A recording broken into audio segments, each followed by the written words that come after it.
Hey, this is the Layman's Guidelines to face this current pandemic. This is not medical advice for treatment. Please consult a qualified medical practitioner for treatment. These guidelines only provide you some interesting observations and some approaches for what you can do when facing this pandemic. First, the disease is spread or transmitted firstly by aerosols, microscopic airborne particles suspended in the air for up to 3 hours. This is most contagious during the first week. Hardly protected by masks, so stay home. Second, droplets. These are produced by sneezing, coughing, talking, and even just breathing. It can be contagious for up to several weeks, and this is mainly protected by masks, so wear masks. Note that surgical masks of good quality can be soaked in hot water above 70 degrees Celsius, then wash with soap and water and dry for reuse. You can also soak it in 70% alcohol, place it into a glass bottle, leave overnight, and then reuse. C. Contact with mucous membrane by touching surfaces which has been infected with the virus, and then touching your mouth, nose, eyes, and sometimes ears. Viruses on surfaces are able to survive for up to 30 days, so use hand sanitizer. D. Bodily fluids, for example sweat. It sticks to clothes, urine, feces sticks to the toilet bowls. This mainly is during the first week. They can stick to surfaces for more than 9 days. So clean daily for the first week at least. After that, do it regularly. What are the symptoms of this illness? The first stage is somewhat asymptomatic, but actually there are some less noticeable symptoms. One is low body temperature of 35.6 degrees Celsius. You can actually use this to screen for some patients. Second, increased body secretions, sweat, smelly urine and feces.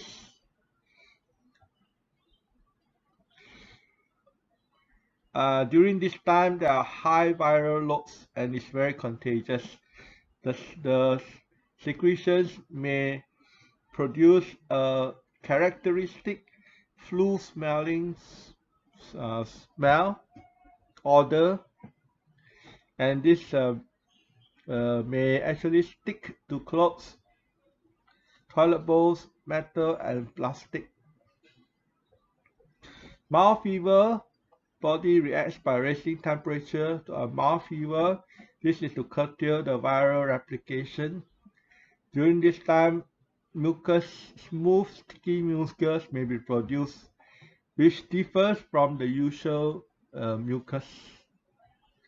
Pink eye is sometimes observed if the viral infection enters the eyes and around the edges of the cornea.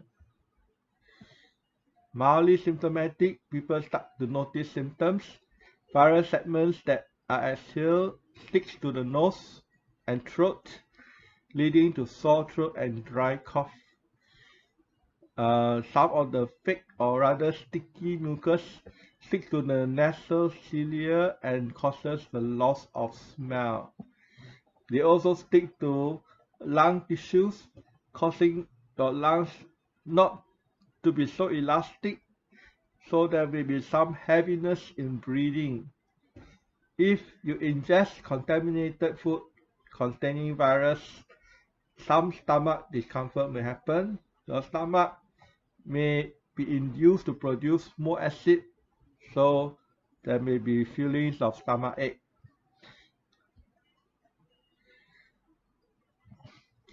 If the infection includes some bacterial infection, present, localized pain in the lungs may occur. If the mucus, which is somewhat viscous, sticky and viscous, they don't flow well, so they are not removed from the lungs easily. Therefore, it may form lung blockages in the airways that may cause shortness of breath. Okay, if opportunistic infections like bacterial infections occur, it may trigger off a high fever of above 38 degrees Celsius. And the body also may start producing lots of antibodies, and that may be felt as pain in the bone marrows. Okay, if infection enters the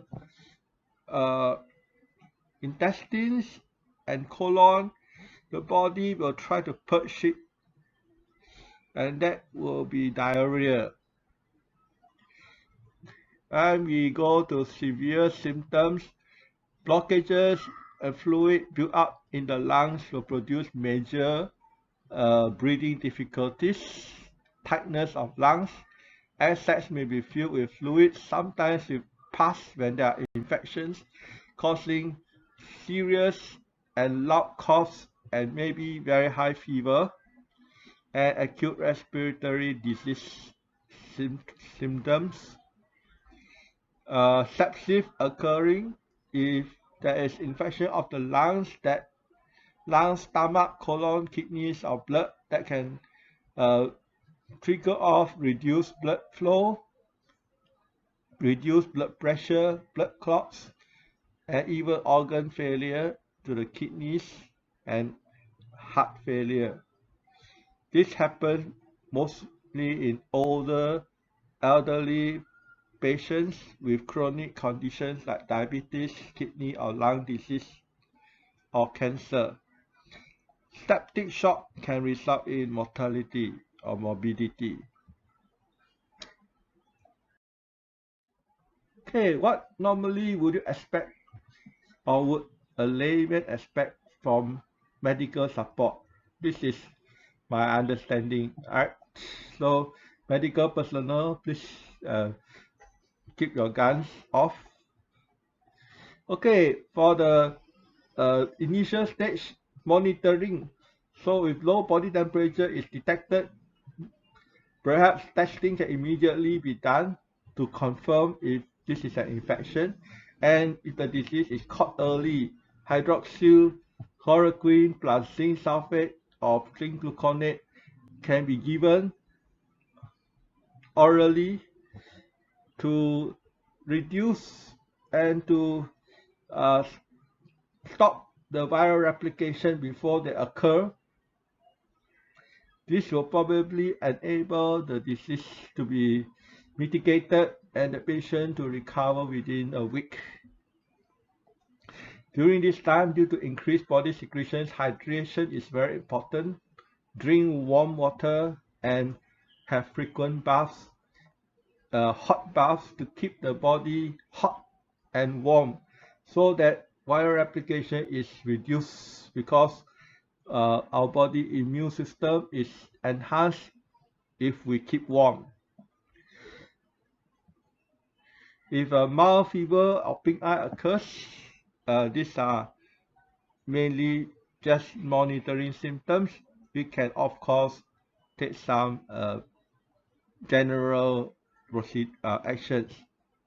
Okay, warm liquids, water and gargling salt and peppermint will help to alleviate some of the symptoms of sore throat and dry cough.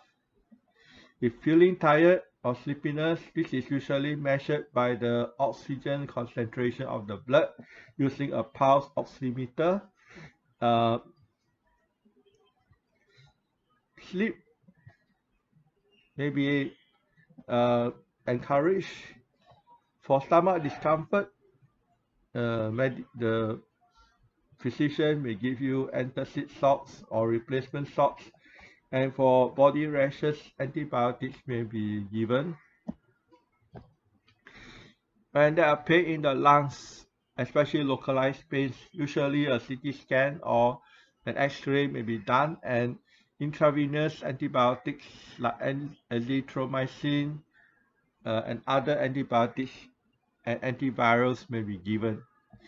Breathing exercises are indicated for shortness of breath to try to remove as much mucus as possible. Tylenol may be prescribed as an anti-inflammatory if high fever is indicated, antibiotics and antivirals to overcome any infections.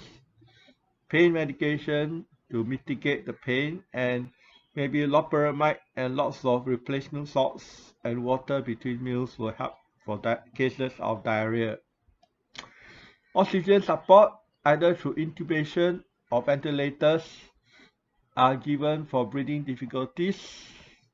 Maybe a pleural fluid sample is taken to identify any particular bacterial infection, and inhalation of antibiotics and antivirals given through nebulizer. And for certain critical cases, perhaps blood plasma from recovered patients can be given to help the immune system to overcome the infection. Diabetics are normally at greater risk of infections. Sepsis is a very critical condition, so to overcome this, sometimes blood thinners, intravenous vitamin C, intravenous antibiotics or antivirals may be given to overcome the infection. Norepinephrine to raise or boost the blood pressure. Basically, patients who are on high blood pressure medication which attempts to lower blood pressure might experience a greater risk. For cases in which kidney, liver failure or heart attack occurs, perhaps resuscitation and insulin for diabetic ketoacidosis. Okay, so what can you do on as supplementary help for your? We will look at this later. Just a thought here, will this game plan work? Especially in those places which are seeing a high spike in cases. One, can we do something to catch the cases early so that they don't become severe cases? So lots of screening for low body temperatures other than just high body temperatures to catch is asymptomatic cases. Those which have this indicative symptom should be given self-administered testing if possible, a test kit that can be administered on your own within a special chamber set up in all the hospitals. This special chamber is sanitized using your ultraviolet lamp and steam after every patient has used it. This probably might be possible to be done every 15 minutes for a patient. This chamber can have one side transparent so that some medical personnel can observe the whole procedure and ensure that it has been carried out correctly. Okay, any patient that tests positive or is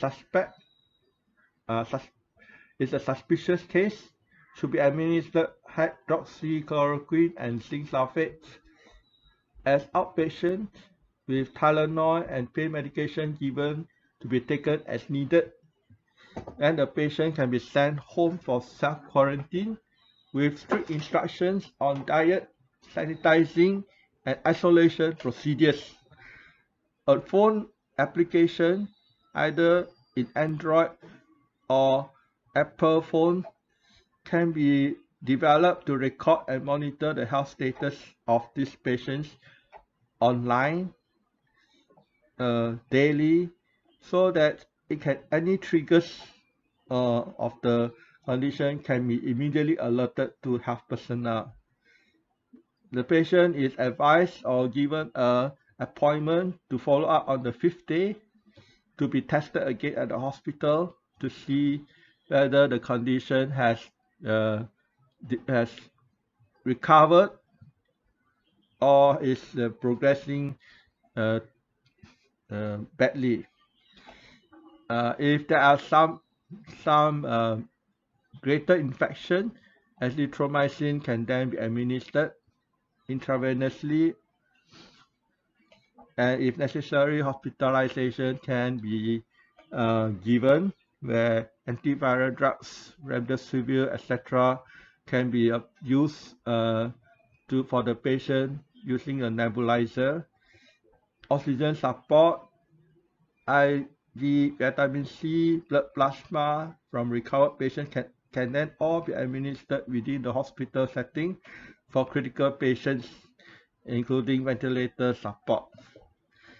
So this game plan works on the concept that as many cases as possible are tested and caught early, so that very few cases will actually reach the severe condition which requires hospitalization. This requires a screening process that is much more effective.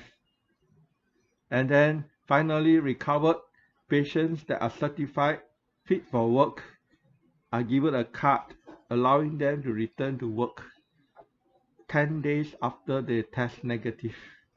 An online app would be more effective, but that has privacy issues, so that it will depend on the government's decisions based on the public's requirements.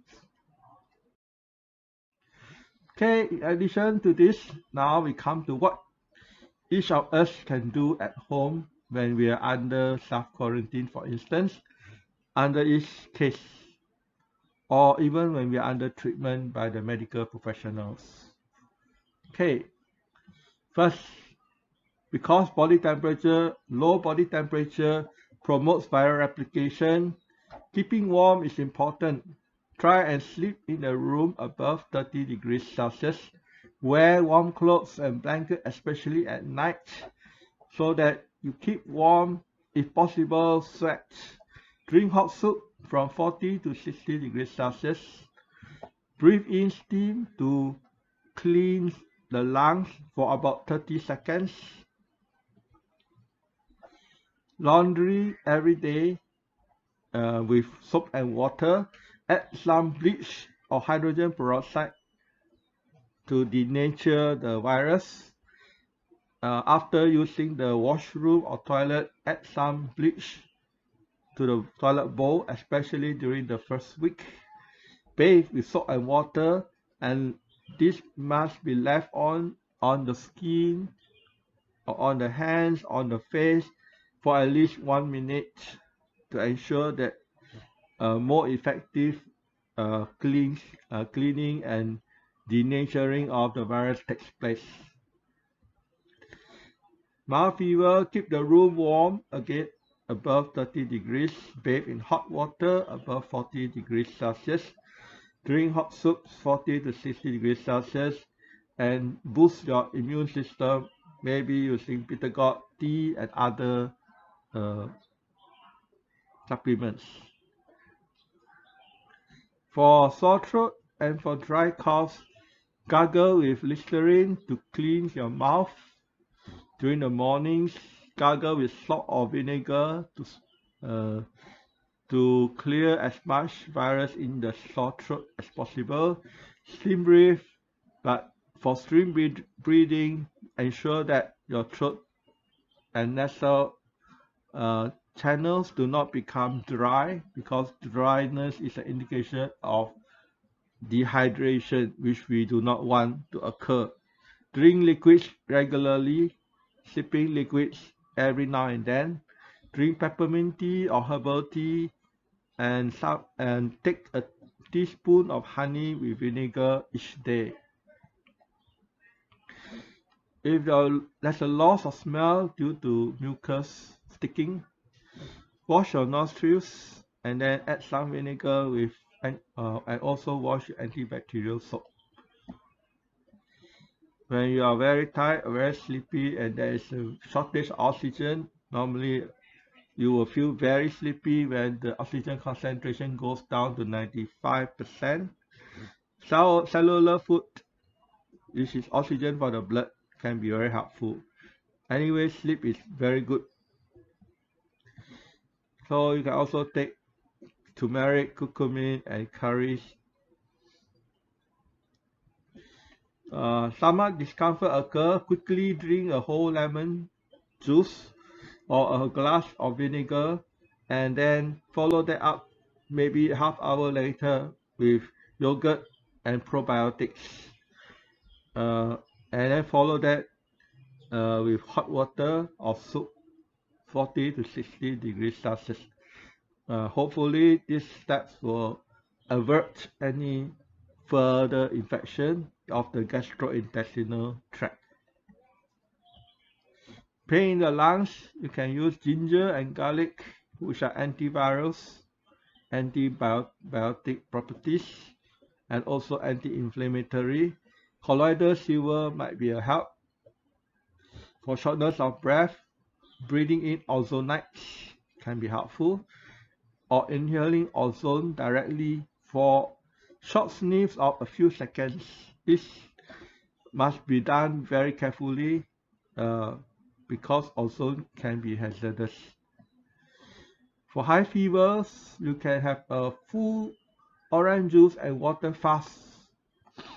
Reduce all oil intakes and preferably avoid meat and processed foods, sugar, tea, condiments. Take some onion juice. Use a hot poultice of linseed onto the chest to keep your chest warm. Cold compresses or ice pack onto the head to keep your head cool. Okay, a fresh air exercise is always good, and some hot Epsom salt baths every night. High fever is actually a body's reaction to try and clear the virus. So if you can, that will depend on your condition. You can run it out, but keep your head cool. For body aches, you can actually go for walks in the sun, guasa, kind of massage, sleep at least 8 hours to boost your immune system, and drink plenty of fluids. If your stomach discomfort eventually progresses to diarrhea, then take some bananas, yogurt, and continue to take probiotics. Okay, and warm baths. Epsom salts and tea with honey can help. Lemon and orange juice also will help. Deep breathing can aid in breathing difficulties. Refer to the Wim Hof method on the YouTube internet for details. Ozonides and ozone inhalation can help in a case of acute bacterial pneumonia. Ozone inhalation needs to be carried out carefully. Its main purpose will be to induce lung vomiting out all the very infectious bacteria and pathogens that cause pain and mucus in the lungs, to open the airways of the lungs so that other treatments can become effective. In other words, because the airways are blocked, even if you do nebulizer or antiviral treatments, they will not enter into the air sacs. So you need to vomit out all these blockages in the lungs to allow the antivirals and antibacterial gases to do their work. For sepsis, to avoid sepsis, liposomal vitamin C can be taken. Liquid fast with replacement salts can be taken. Garlic syrup, fresh ginger juice with fenugreek and honey. All these are taken before or to avoid sepsis, not when you have sepsis. When you have sepsis, you need hospital interventive treatment immediately and urgently. Okay, so what is the composition of the virus? This is from the layman's view. This is not scientific. This is not scientific and nor is it medical. But a layman will feel that this virus composed of three main uh, segments, or this virus is composed of three types of pathogens. First is a sticky segment that have a characteristic flu smell, and this segment floods and the lungs, blocks the lungs. It causes breathing difficulties. Okay. Second is a kind of bacterial-like segment that produce inflammation. This is odorless, doesn't has a smell, but it's very irritating to the skin. It irritates the throat, causing sore throat. It irritates the nose, irritates the eyes, causing inflammation uh, and mouth cough. The third segment are those opportunistic bacteria. This produce pus. This produce pain in the lungs. This produce uh, whooping cough, loud coughs, high fevers, and maybe body aches. So what are the characteristics of these three particular types of pathogens? The sticky corona segment sticks that adhere to surfaces such as the skin, the hair, the clothes, especially nylon or petroleum-based clothes, because they stick to plastics, metals, toilet bowls, and plastic surfaces, including even certain fruit skins for periods of even up to 30 days, and they can still be infectious if you breathe them in. And second, so-called bacterial-like segment, meaning they act or behave somewhat like a bacteria, and they don't live very long. They can usually be killed or deactivated by steaming, antiseptic, soap, water, and sunlight. However, they can sort of behave in a way that appear to replicate or reproduce on certain surfaces. Okay, the other pathogen which are opportunistic bacteria or even other viruses or fungi, they can often appear to become stronger in the presence of this virus because the immune system has become weakened, and they can survive boiling water, soap, and many types of antibacterial and antiseptic solutions. However, bleach and alcohol seems quite effective in activating most of these pathogens. The following few slides are just some kind of summaries of what I've mentioned, so I will not go into details, but just mention some highlights. So the first stage, asymptomatic symptoms.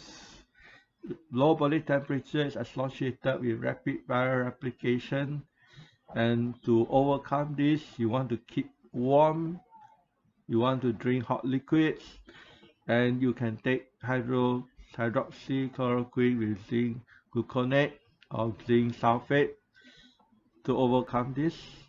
Increased body secretions is associated with viral shedding, so keep sanitize all your surroundings and take some probiotics especially, and lots of fluid and lots of sleep.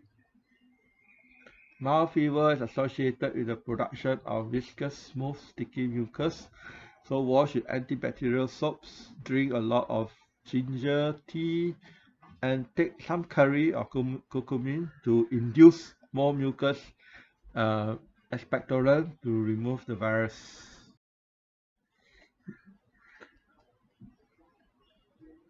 Pink eye, to avoid being infected, viral infection of eyes, wear some goggles or night glasses, and also apply some antibacterial soap to wash the areas around the eyes.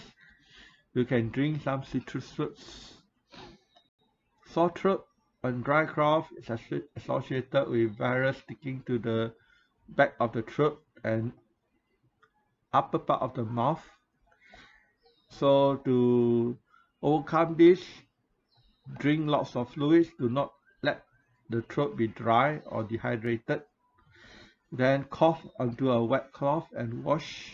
Wear mask. Steam breathe.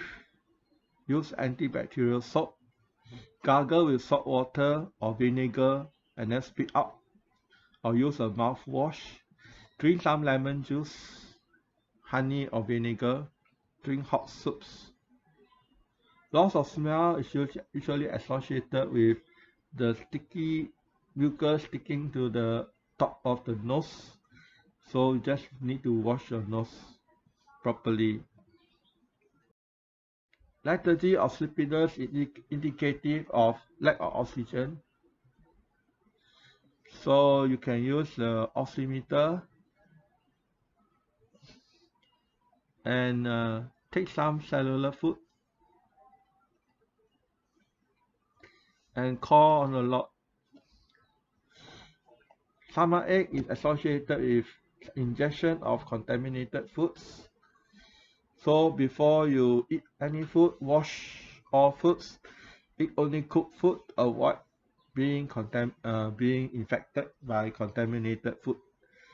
If you start feeling stomachache, drink one whole lemon juice or drink a glass of vinegar and take some yogurts or probiotics to avert the stomachache.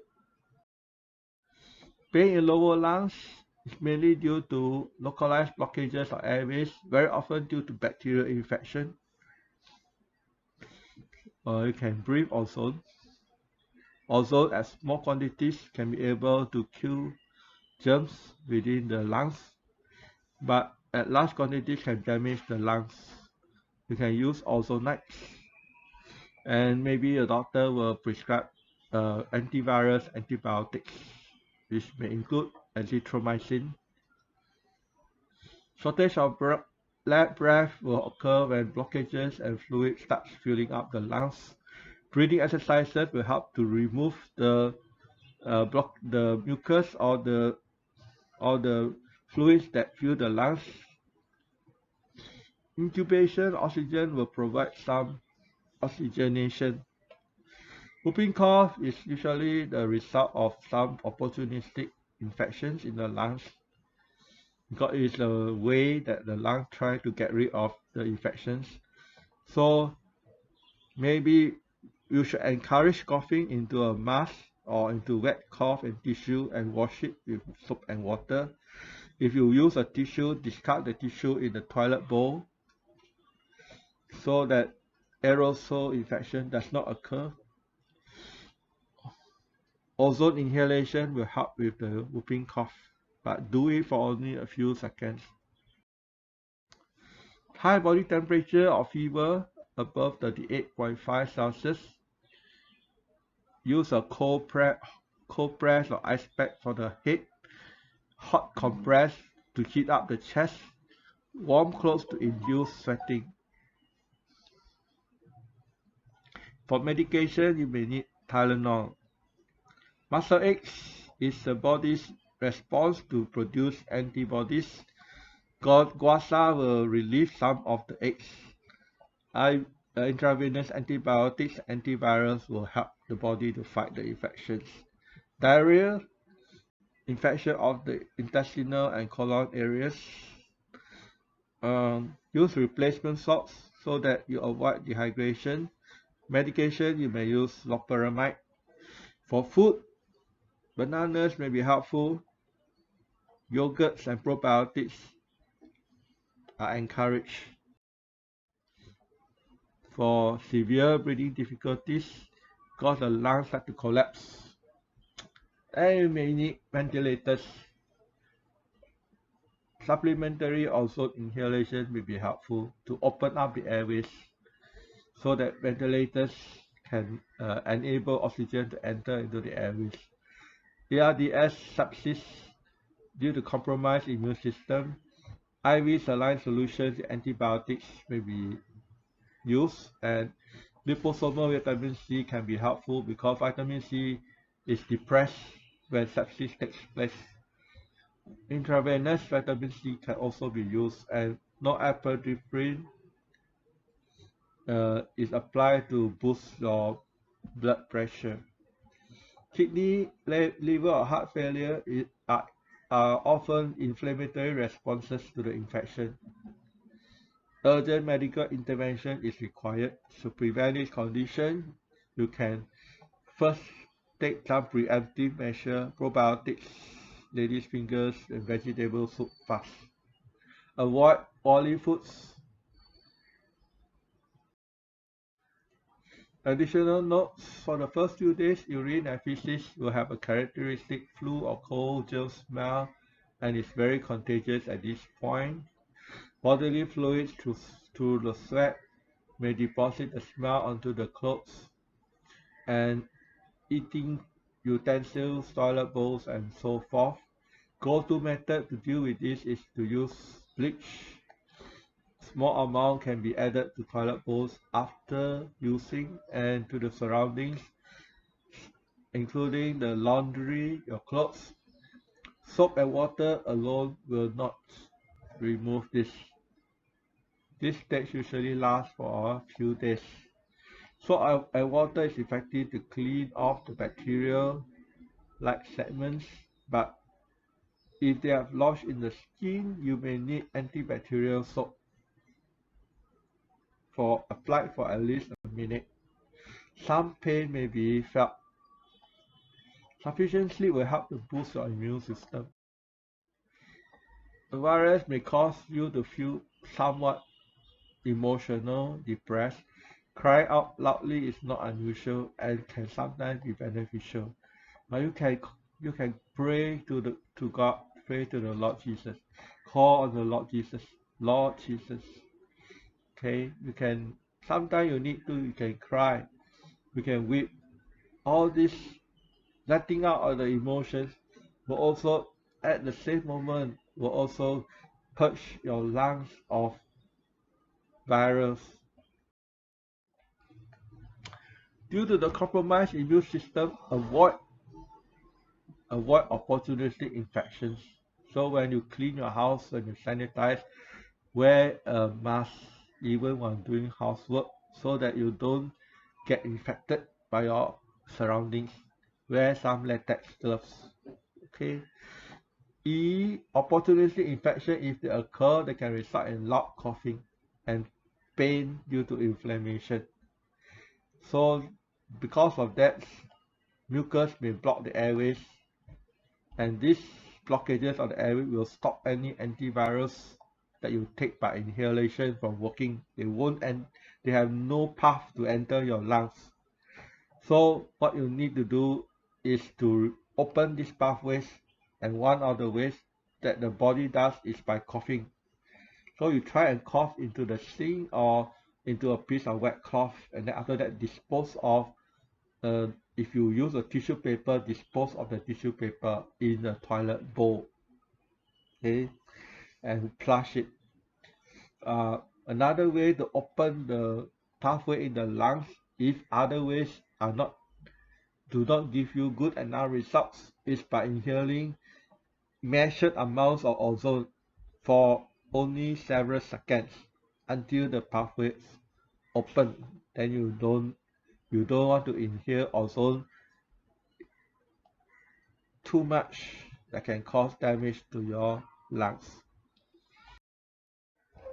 For food infection, it's best to eat cooked food, but cooked food can sometimes be contaminated by handlers or even by yourself.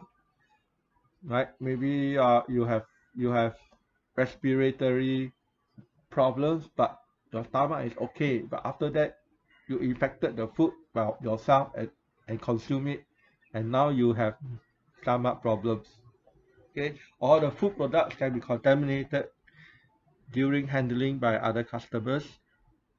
Food products might also be produced from certain animals which may have been infected, although they may not have any symptoms, or maybe raw materials. Fresh and raw foods like salads and fruits may have the virus on their surfaces. So the consumption of all these contaminated food products can result in some infections of the gastrointestinal tract, and you can notice this as diarrhea. So some people say that a healthy gut system should be able to cause us to avoid any uh, con contaminated foods that is ingested from infecting us, and that should be true. However, we know that most elderly people have reduced production of stomach acids, and many people who have ulcers take antacids to reduce stomach acidity. As a result, they may be more prone to infection. And many lifestyle diets also consist of eating raw vegetables and fruits. And some people even eat uncooked meat. So in this case, there's possibility of infections, and when infection occurs, stomachache and diarrhea may follow. And if the infection enter into the bloodstream, it may affect the kidneys, liver, and heart, as these organs are mainly made up of fats and lipids and proteins. All are good building materials for the viruses. So what can we do? So everybody, consult your physician, conduct an online consultation with a qualified registered physician. If you cannot go directly to the hospital, you will be advised by the physician to remain at home, self-quarantine, and monitor your symptoms. If the symptoms progresses to shortness of breath, pneumonia, or diarrhea, you will be advised to call the hospital beforehand and check in for treatment. This is the first, and this is very important step. Now, what can you do yourself when you are under self-quarantine? For instance, step 2, keep warm, because warm will reduce viral replication. How to keep warm? 1, breathe in steam for up to 30 seconds, as long as you don't dehydrate. Dehydration is indicated if you feel your throat and nose is dry, so you stop. Okay, drink hot water above body temperature 40 to 60 degrees will kill some of the germs that is in your mouth, throat, and stomach, so you will not have so much cough, and you will probably have less chances of being infected in your gastrointestinal tract as well. Hot water will also induce sweat, will also induce removal of mucus, which alleviates the symptoms. Sleep in a warm room so that there is minimal viral replication. So do not turn down your air conditioner to a low temperature. You will feel comfortable, but the viruses also feel comfortable to create more babies. Okay, heat up the room in winter to a higher temperature. Turn up the heat. Try to keep your body temperature at least at 37 Celsius, because viruses replicate very fast below normal body temperature. So wear thick clothes, cover yourself with a warm blanket, if possible sweat, exercise, eat warm foods, and drink hot liquids. Breathing exercises will help to remove the mucus from the lungs. Breathe deeply, hold your breath for a few seconds, then slowly exhale for several minutes.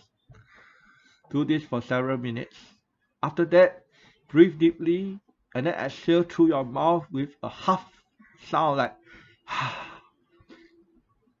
don't do it aggressively, just okay. And the purpose of this exercise is to encourage the mucus to bring out all the viral pathogens from your lungs without damaging your lung tissues. Note, exhale into a face mask, cloth, or tissue. The tissue is not recommended, but if you use a tissue, dispose of into the toilet bowl, not the garbage bin. Try and do these breathing exercises when you are on your own. You can also pray to God, which is encouraged. Speak to yourself sometimes. Shout, cry, let out your breath, exhale to remove as much of the viral segments as possible, but not too aggressively, because you need to protect your lung tissues.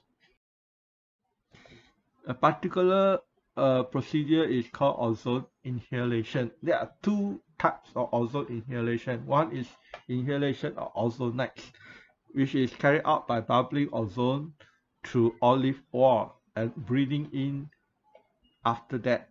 This is considered fairly safe and good for sinus problems. The other type, which is a bit, or rather I'll say quite dangerous, is to breathe ozone directly.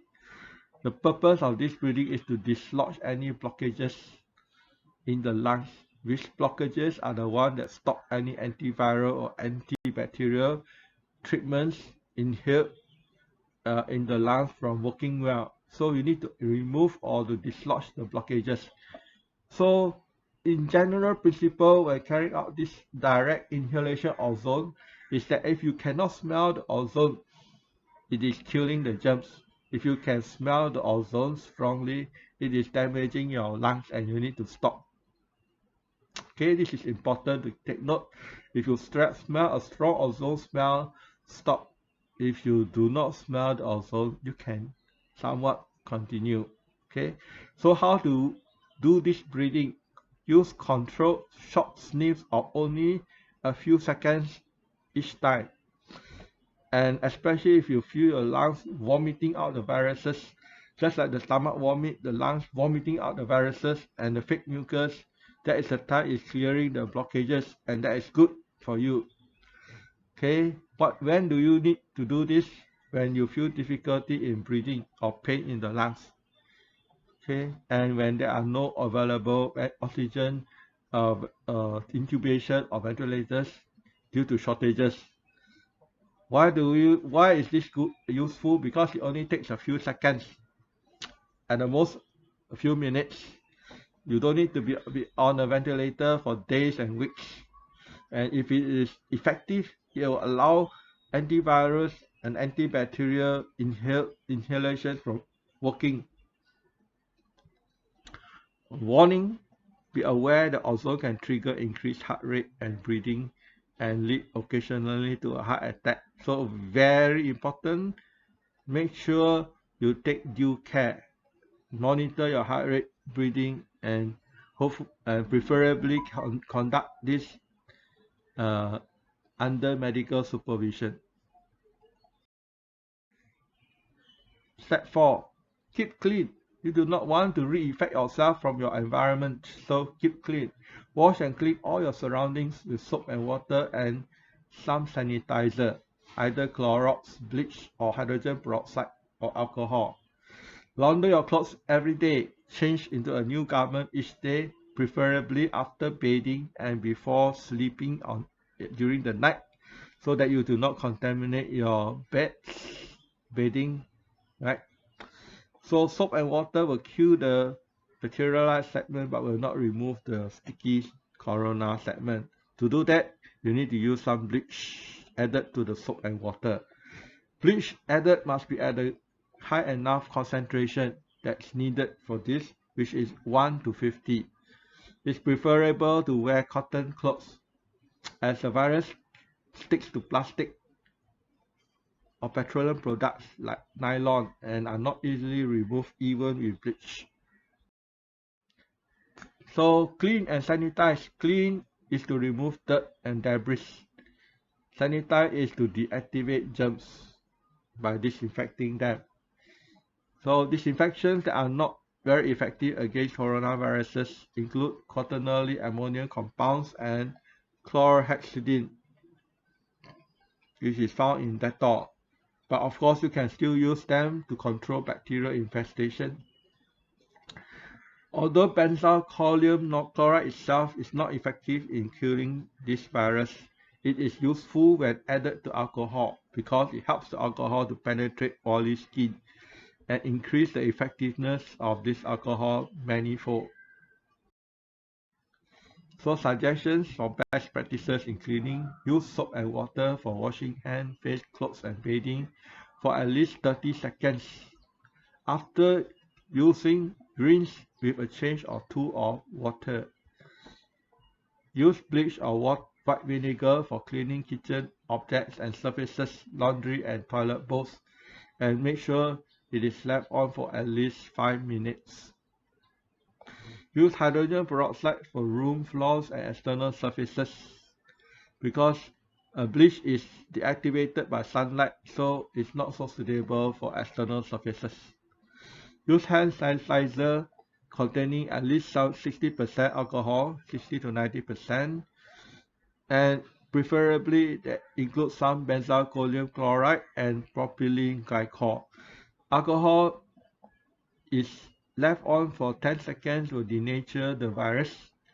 Benzalkonium chloride helps the alcohol penetrate oily hands, and propylene glycol moisturizes the hands to reduce any skin irritation and dryness that is caused by the alcohol. For open wounds, you cannot use alcohol, so use chlorhexidine to disinfect. Steam clean closed surfaces for 20 seconds. Steam cleaning will kill bacterial-like segments but may not kill the corona segments effectively. Steam cleaning surfaces for at least 20 seconds over each surface. Ozone treatment can be used. Ozone can be used to clean the room air for 20 minutes. For cleaning foods, for 10 minutes, you soak the foods in water and then you pass ozone through the water to clean the food. Or you can also pass ozone through laundry liquids for 15 minutes before you wash. The summary of the various cleaning and sanitizing products here and what time usage, contact time is required, as well as the advantages and disadvantages are in the list here. You can read them. Soap and water at least 30 seconds. Alcohol must be at least 60% concentration. Bleach should be used at dilutions of 1 to 50, not the usual dilution of 0.5% or 0.2%, but at least 1 to 50 dilution, and left on for at least 5 minutes. Hydrogen peroxide, you should use a 0.5% solution for 1 minute at least. You can also use acids, which include hydrochloric acid, acetic acid, which is vinegar, citric acid in lemon juice, and heat, steam, and liquids should be used at least for 1 minute over surfaces to provide some form of stabilization.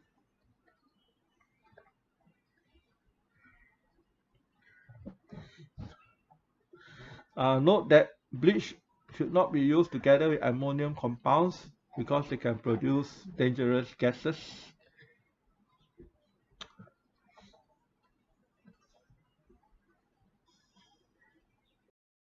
Okay, other ozone used for cleaning room air 20 minutes, water, cleaning water for food 10 minutes, and for breathing should be normally used not more than 30 seconds. UVC lamps, effectiveness depends on its strength. It can be very fast. Yes, no residue, it's not flammable, it's broad spectrum, and it can be very effective, but it's dangerous if you look at it, so it should not be used when you are looking at it. Okay, it can cause skin irritation and cancer, so you use it only when you are not there. And the disadvantage is low penetration. Anything that blocks light will block its effectiveness. Okay, sunlight is good for producing vitamin D, which boosts the immune system. It can kill some amount of bacteria, but it takes a long time. It's limited in its effectiveness.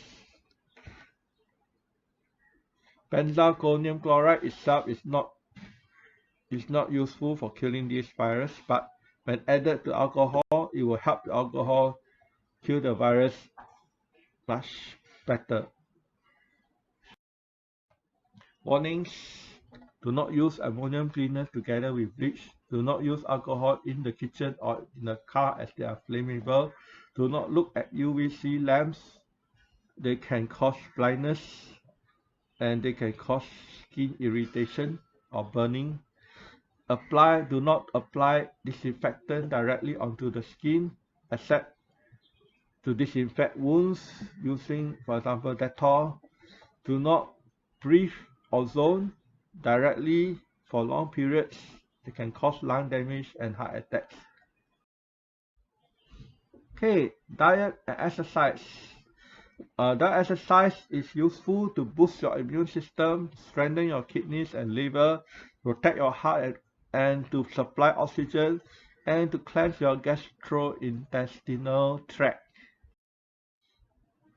The way to boost the immune system, which acts like your body's security services, is 1. Sleep at least 8 hours a day. 2. Go out to the sun for half an hour to boost vitamin D. 3. Have sufficient physical exercise to boost your metabolism and increase body heat to reduce viral replication. 4. Breathe fresh air deeply in the morning, especially this provide more oxygen, and also this will also remove some mucus. 5. You can drink some colloidal silver, or you can also take a good quality probiotic supplement. Food that can be taken include foods rich in vitamin D, olive fish, mushrooms, foods rich in vitamin C, organic fruits like oranges, lemon, lime, and so forth. Or you can take with supplements, liposomal vitamin C with zinc and selenium. Antioxidants, coenzyme Q10, alpha lipoic acid, and foods rich in antioxidants, tomatoes, apricots, carrots, spinach, and so forth. Foods with electrolytes, you can take a magnesium supplement to provide the electrolytes or restorative salt solution, or you can eat some bananas, which are good sources of electrolytes. Bitter gourd to boost immunity, honey with vinegar, you can eat a teaspoon a day, but not too much, especially for diabetics. Coconut oil for cooking. Vegetable oils are inflammatory and are not advised. Strengthen the kidney and livers. Reduce solid foods. Take mostly liquids. Lots of fluids, water, fruit juices, vegetable soups without oil, particularly during the first 2 weeks of the illness. Drink herbal teas. Bird nest soup can be helpful.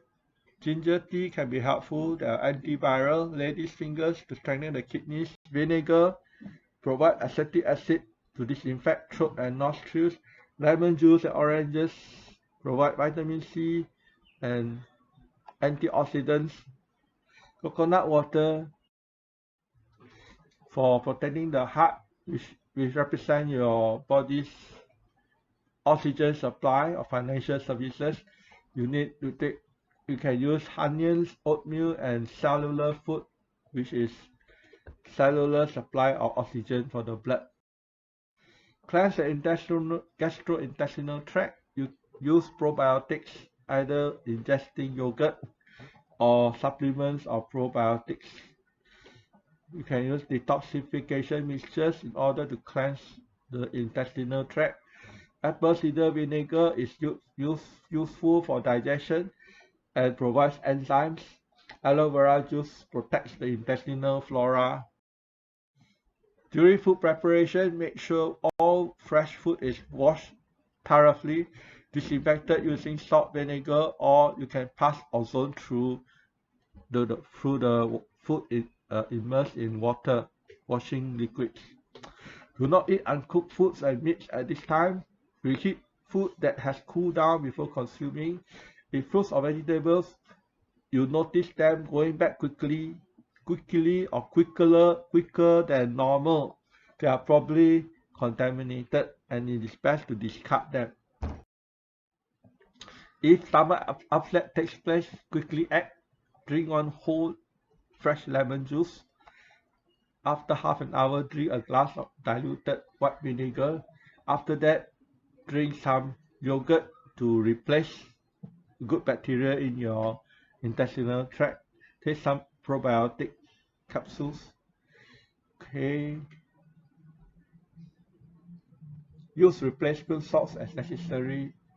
For severe cases, you may need a physician to attend to diarrhea. Keep yourself joyful in the Lord. Joy of the Lord is your strength. Pray, rejoice, thank God for everything. Repent, confess, humble yourself. Right? God give grace to the humble. Pray protective prayers. Sing to the Lord. Breathe the Lord in. Exhale the virus out. Never give up. God has not given us up. He loves us. He chose us. He sanctified us. In His righteousness, He may discipline us. We will accept that as a correction to us. So we confess our sins. We turn from our unrighteousness. We sanctify Him. We be holy as He is holy. So He will turn to us. He will heal us. He will recover us. Turn away from all the false gods and false idols and false religions and false beliefs, right? Because there's no other name given in heaven and on earth by which man can be saved, but only the name of Jesus. Some additional notes: if an ear infection occurs, use alcohol to wipe the exterior of the ear and then drop some drops of lemon juice directly into the ear.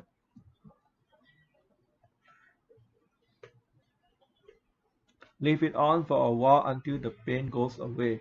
Avoid chicken and eggs, as the chicken is easily infected by influenza-like viruses, which include coronaviruses.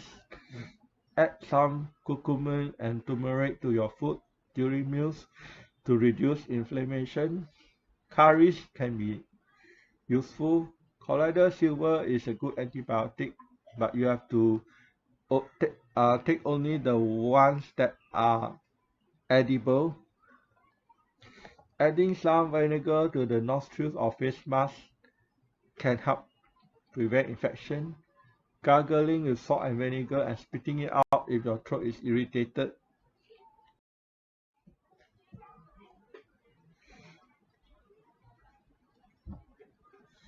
Okay, why keep warm? Why there's encouragement for you to keep your body temperature high? Some observations I made is areas with major outbreaks, the temperature ranges from 5 to 19 degrees Celsius and humidity of 47 to 70%.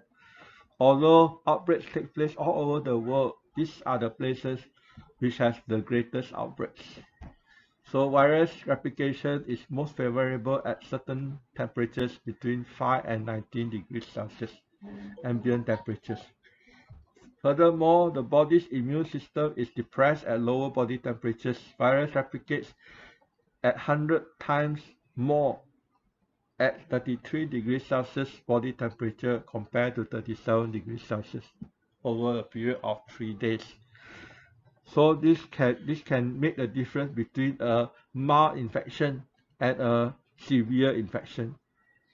So body temperature is raised to 39 degrees during major infections to overcome the infection.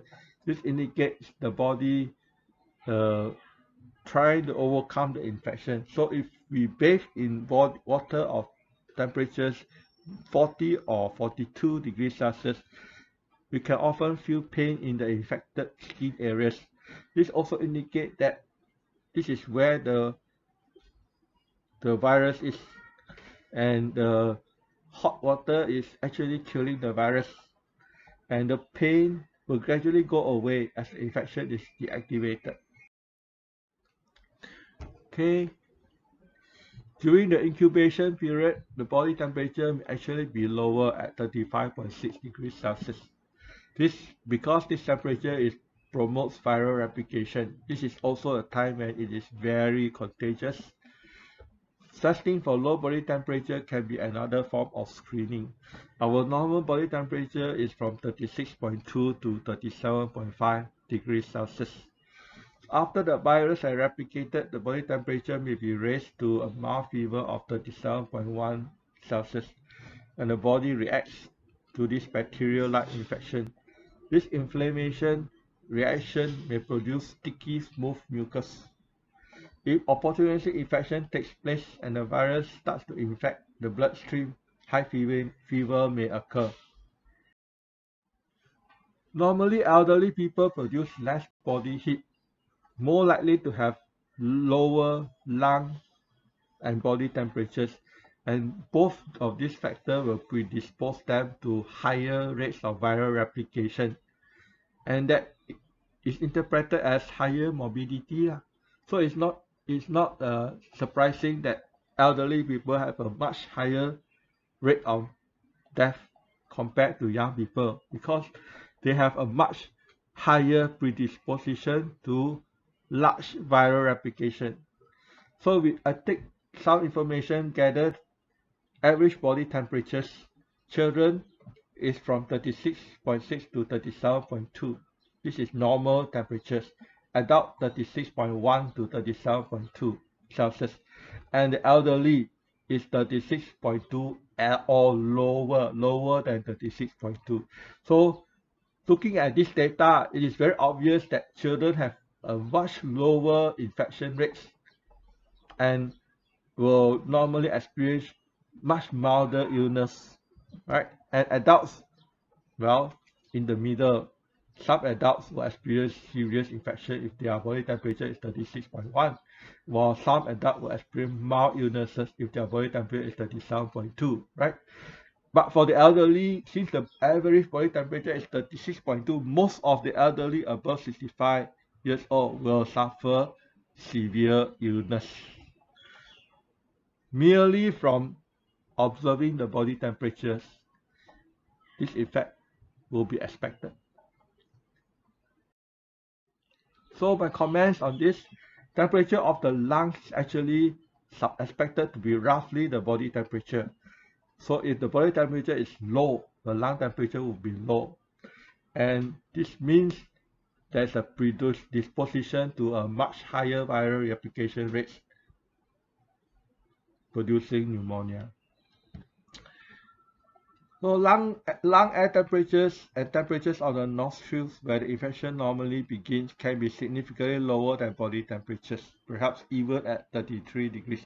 So even if your lung temperature is 37 degrees, your nostril temperature is about 33 degrees. So if any virus lodge in the nostrils, then they will multiply. If you are sleeping or you are working in an air-conditioned room, or in the aeroplane in which the temperature is lowered, then viral replication is promoted. During cold winters, viral replication is promoted just by the lower temperatures. Okay, food. Assumption we make is that virus needs fats and proteins to replicate due to their structure. So observation is obesity is a major factor for the rate of mortality.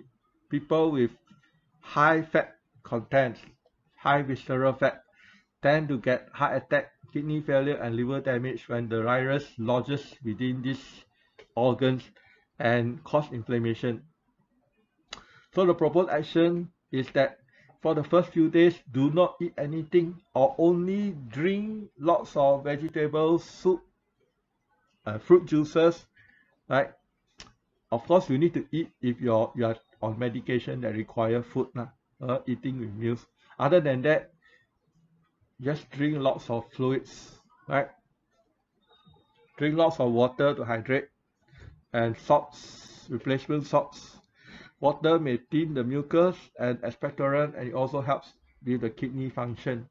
Right, fruit and fruit juices will be beneficial, particularly citrus fruits, oranges, lemons, and limes, as they contain virus-killing acids and antioxidants, vitamin C, and anti-inflammatory flavonoids. Apple, however, is not recommended.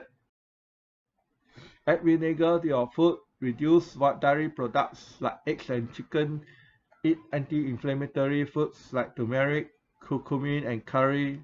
Selenium and zinc supplements can help boost your immune system. Garlic and ginger has both antibacterial and antiviral properties.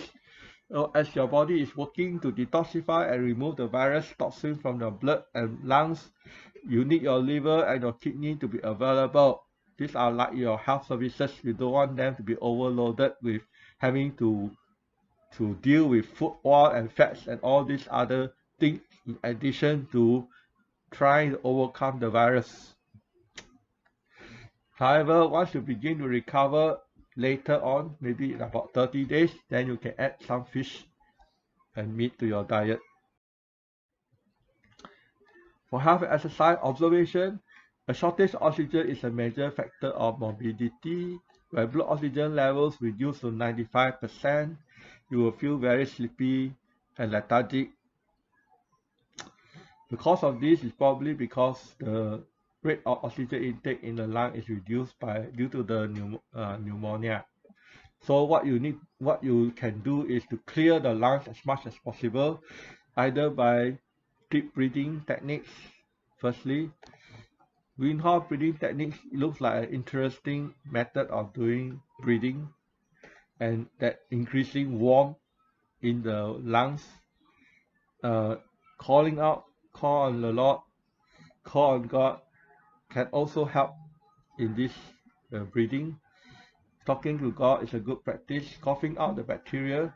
When the body wants to cough, you just cough out the bacteria onto a piece of wet cloth. You can add some vinegar to the wet cloth. Breathe in the steam for about 30 seconds, but ensure that your throat does not become dry. Sleeping as much as possible during the first few days is good to boost your immune system. Go out to the sun to have vitamin D is good to boost your immune system. And when you begin to recover, you can go for walks in nature. But keep social distancing from others, not to infect the others, and also not to infect your environment. Cleaning. Observation is that virus can stay in the environment for long periods. Droplets can travel up to 14 feet.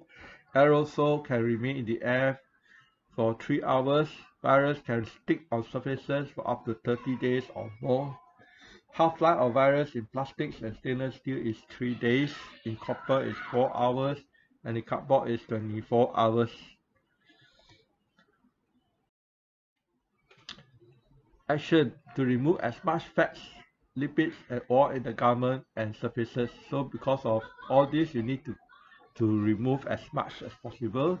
So use soap and water that removes fats and destroys the virus. Surfaces should only be wiped with antibacterial detergent or steam, but should not only be wiped, but wiped so as to remove bodily fluids that contain oil, okay, and body secretions.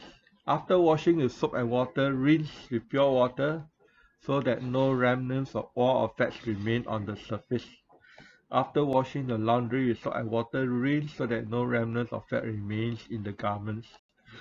Okay, try and use non-petroleum based garments.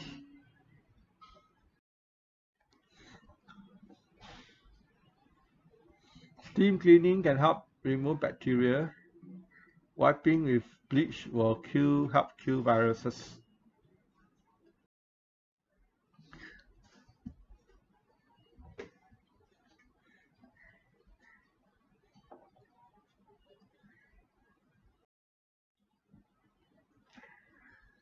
Cleaning the air and the environment, airborne droplets and aerosols remain for some period in the air.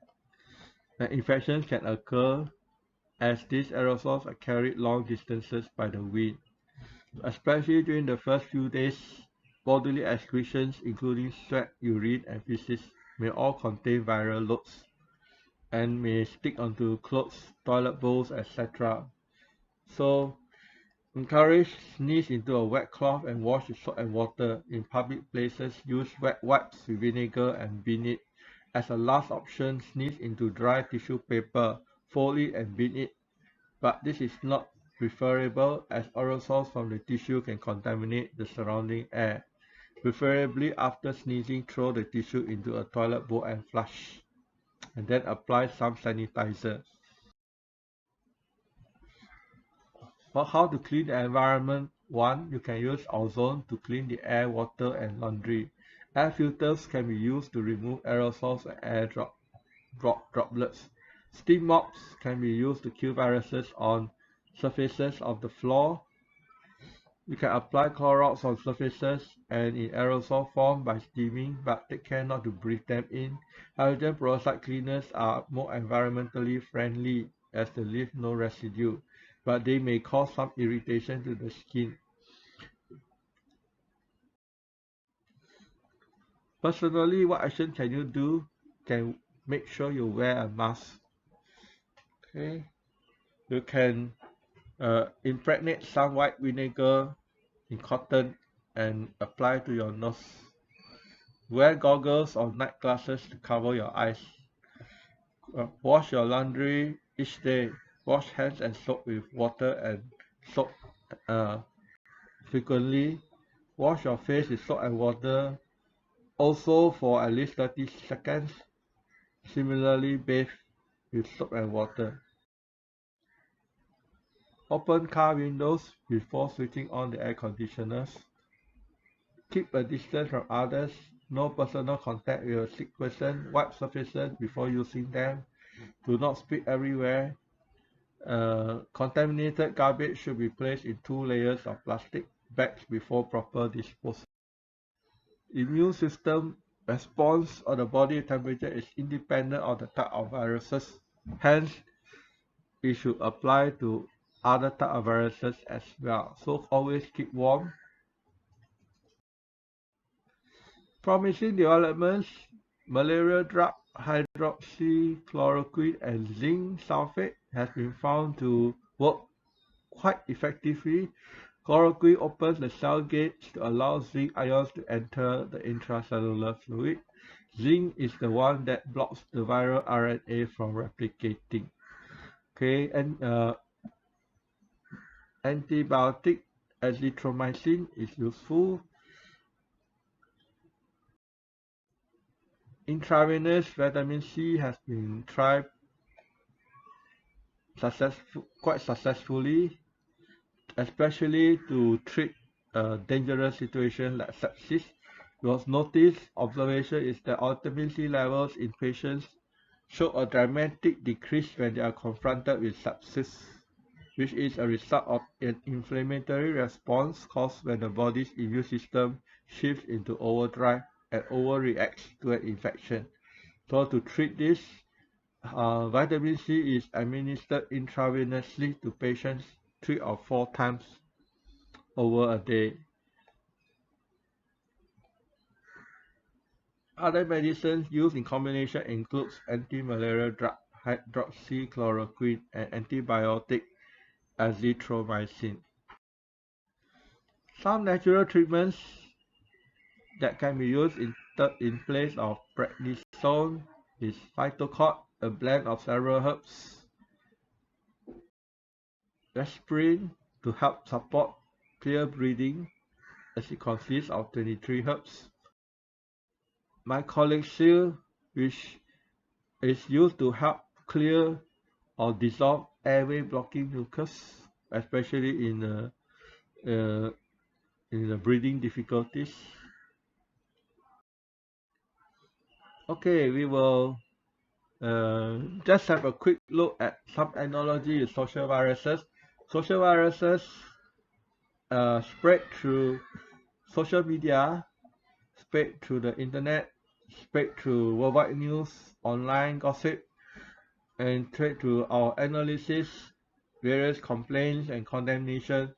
All these are similar to air droplets, aerosols, bodily fluids, and contact.